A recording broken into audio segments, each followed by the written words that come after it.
নন্দিত কথা সাহিত্যিক হুমায়ূন আহমেদ অমর হয়ে আছেন তার বিপুল সৃষ্টি সম্ভারে। একাধারে তিনি ছিলেন ঔপন্যাসিক, নাট্যকার, চলচ্চিত্র নির্মাতা, গীতিকার। উপন্যাস, নাটক, ছোট গল্প, গান, চলচ্চিত্র সহ সাহিত্যের প্রায় সকল শাখায় ছিল তার অবাধ বিচরণ। বহুমুখী প্রতিভার অধিকারী অনন্য লেখক হুমায়ূন আহমেদের 12তম প্রয়াণ দিবস আজ।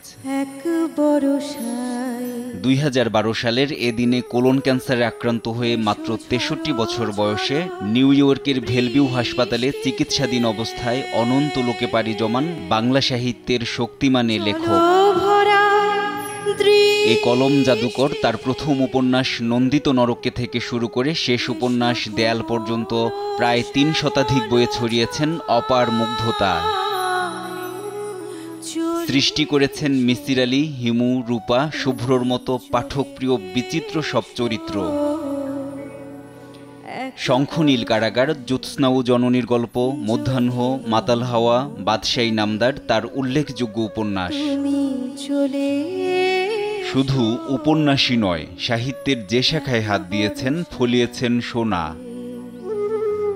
শ্রাবণ মেঘের দিন, আগুনের পরশমণি, দুই দুয়ারি, শ্যামল ছায়া, আমার আছে জল, ঘেটুপুত্র কমলা তার উল্লেখযোগ্য চলচ্চিত্র। তার পরিচালিত নাটক কোথাও কেউ নেই, বহুব্রীহি, আজ রবিবার, নক্ষত্রের রাত আজও দর্শকপ্রিয়। 1948 সালের 13 নভেম্বর নেত্রকোনা জেলার কেন্দুয়া উপজেলার কুতুবপুর গ্রামে জন্মেছিলেন কথাসাহিত্যিক হুমায়ূন আহমেদ। মুক্তিযুদ্ধে শহীদ বাবা ফয়জুর রহমান ও মা আয়েশা ফয়েজের প্রথম সন্তান তিনি। বাংলা সাহিত্যের অন্যতম শ্রেষ্ঠ জনপ্রিয় লেখক হুমায়ূন আহমেদের গদ্যের আরও চর্চা দরকার বলে মনে করেন বাংলা একাডেমির মহাপরিচালক। হুমায়ূন যে বাংলা ভাষার সবচেয়ে গুরুত্বপূর্ণ গদ্য লেখকদের একজন, এটা নিয়ে চর্চা অপেক্ষাকৃত কম হয়েছে।